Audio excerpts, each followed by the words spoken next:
Hello, my dears. This is Ali. This week I did promise you guys a lighter color week, so I hope this one counts. And let me jump straight to the topic I want to talk about today. So, there's a saying that goes like healthy people have 99 problems and sick people have only one. This really resonated with me because if you are going through some serious illness or chronic illness or any tough health situation, you really realize how much your previous problems or the problems of people around you seem so insignificant. And you realize that you kind of have zero tolerance now to hear about other people complaining their seemingly objectively, subjectively lesser problems than what you are dealing with at the moment.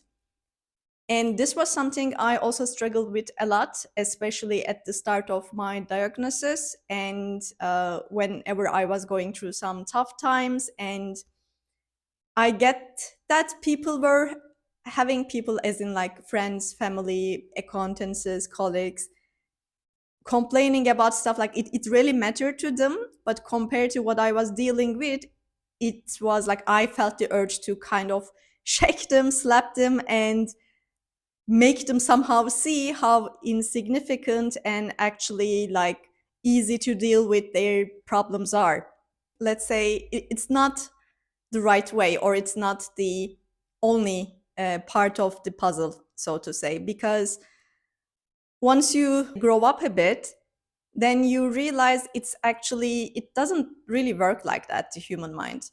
For example, so you have a big problem, you are drowning, but the other person is also drowning. It's just that you are drowning in an ocean and they seem to me, from your point of view, drowning in a, let's say, river. So naturally you are like, oh my God, just stand up. Like, just stand up and you are not gonna drown anymore. It's not like your conditions or your situation is similar to what I'm dealing with. But to that person who is also drowning, they are drowning, like they are actually out of breath, they are swallowing water. So to them, they are also experiencing the pain and suffering similar to what you are going through. So that's why I like this analogy, to put some things in perspective. And it is always easy to comment from outside, so I'm also reminding myself how it made me feel that when people commented on what I should do, what I should feel like doing when I was sick, and how irrelevant or how unempathic those comments felt like to me.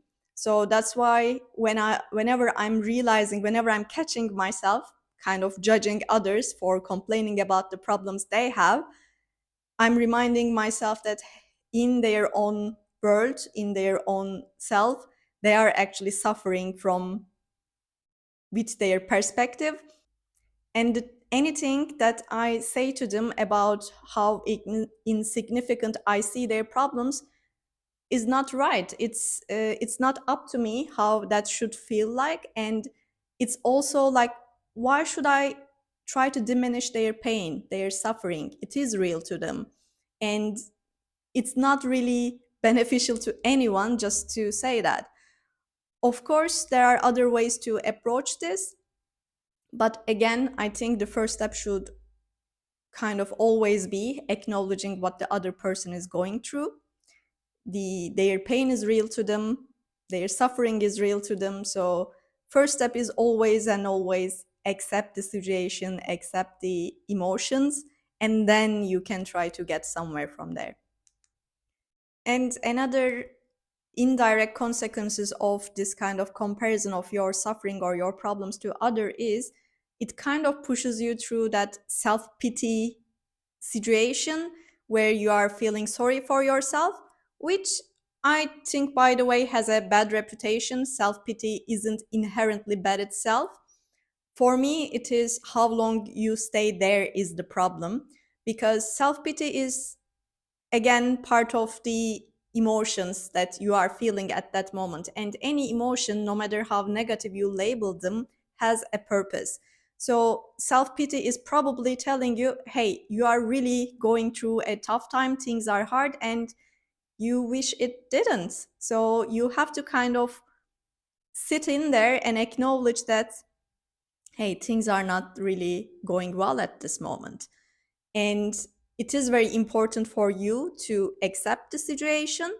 But what is also equally important is to not stay in there forever. Like, have some self pity party, feel sorry for yourself, wish things weren't that way, but also like, okay, after you feel through that, after you stay there a bit, then you need to get yourself out of there, which is super hard, I know. But don't think of it as like black and white. You don't have to just flip the page so quickly, like one moment you are in self pity and next you are so efficient, you are so productive, you are so feeling super good. No, it doesn't work like that. But you need to just do, no matter how small, just a thing to get you out of that self pity party, whether it is a 10 minutes walk outside, messaging some friend or family, even talking to ChatGPT, or I don't know, check out some cats and dogs videos on internet, whatever makes you smile. Just get you out of to from that space, and then slowly you can kind of go towards a better place, so to say, a better mood. But it's always the trick, like when you're feeling such negative emotions and self-pity, you are also feeling extra bad because now with the internet culture and especially like the toxic positivity, it's like, oh my god, I should not feel this way about, it's like playing victim mentality. God forbid, it's lowering my vibrations. Like, calm down. That's natural. Having low and high vibrations, low and high moods, it's part of the cycle. So don't feel extra ashamed or criticism or judgment towards yourself when you are feeling those negative emotions. That's very important. Don't judge yourself for having any emotions. Just define the emotion, accept the emotion, sit with it. I know it's hard, but how long you can do that, that's going to be helpful to you. And then it will naturally pass. That's the beauty of it. So don't think of it as like something you are doing wrong, that you are even feeling, considering self-pity or those whatever negative emotions that comes with it. No, it's part of the natural flow. Anyway, of course, these are the things that are easy to say afterwards, but it's really tough to go through, to live through. Personally, it took me some time to kind of realize this kind of what I now consider simple facts or understanding. So I just wanted to put it out there if anyone needs to hear it, if anyone should have heard it long before. So I hope that helps.